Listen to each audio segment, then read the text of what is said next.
Good evening mga Lodi. On maneuvering tayo. Assisting car ship mga Lodi. Opal Ace MOL. Yan mga Lodi. 4 na tagpot ang kailangan dito Lodi. Laki kasi ng barko eh. Yan si 7. Ayun naman si Cedar 10 mga Lodi. Laki nun.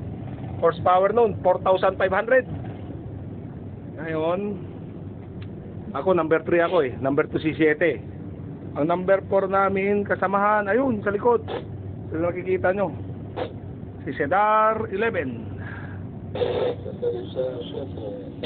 Yan mga Lodi. Pilot on board na. Hanggang dito na lang muna. Salamat. Magandang gabi sa inyong lahat.